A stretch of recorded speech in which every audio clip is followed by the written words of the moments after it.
Mga idol, naalala niyo pa ba si Sanchay? Meron po tayong natanggap na malungkot na balita na pumanaw na daw po sa edad na 48 years old si Barbie Sue o mas kilala at minahal ng mga Pilipino as Sanchay. Tara po, balikan po natin kung sino siya. Noong taong 2003, unang umere dito sa Pilipinas at nakilala nating mga Pinoy ang sikat na Asian novelang nagmula sa bansang Taiwan na may pamagat na Meteor Garden. At ito ay pinagbidahan ni Jerian, Big Sue, Ken Chu, Vanessa Wu, at ang sikat na leading lady ng palabas na si Barbie Sue o mas kilala po nating Sanchay. Ang Meteor Garden ay hango sa Japanese manga na Hanayori Dango at talaga nga namang pinag-usapan at nag-trending po ito noong 2003 dito sa Pilipinas.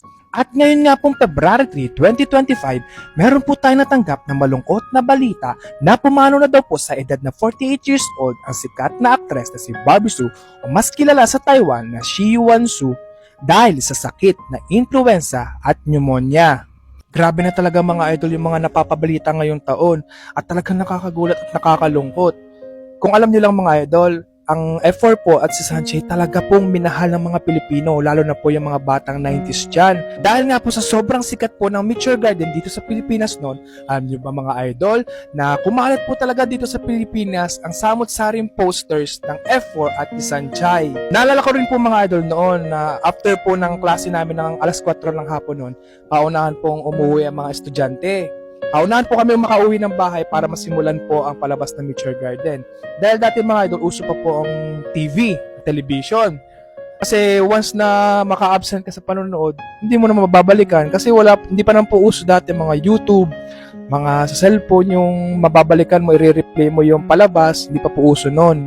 Nakakalungkot lang pong isipin na yung bumuo sa ating childhood memories ng F4 at saka si Sanchay, hindi na po natin makikita sila magre-reunion kasi yun nga po, pumanaw na po ang leading lady nila. Ang original leading lady na si Sanchay, si Barbie Sue. Ay, ang isa po sa mga hindi ko makakalimutang scene sa Meteor Garden ay yung hinabol po ni Dao Mingsi, yung sinasakay yung bus ni Sanchay at yung mga scenes na lagi na lang nag-aaway si Sanchay at si Dao Mingsi. Yun, mga idol, yun po ang mamimiss natin. At talaga nga naman pong pinatunayan ni Barbie Sue o si Shi Yuan-su na karapat-dapat po siyang naging Sanchay. Dahil sa galing po niya, sa galing po ng talent niyang umakting, talaga pong nadala po ang mga Pilipino at na pukaw po ang puso ng bawat Pilipino para mahalin silang lahat. Grabe. So yun po mga idol, nakakalungkot na balita. Pumano na po yung isa sa pinaka-favorite natin at bumuo ng childhood memories natin na si Sanchay. Kung nasan ka man Sanchay, gusto ko lang po sabihin na thank you sa talentong i-share mo sa aming mga Pinoy. Dahil dito, minahal ka namin ng todo at hindi ka namin makakalimutan.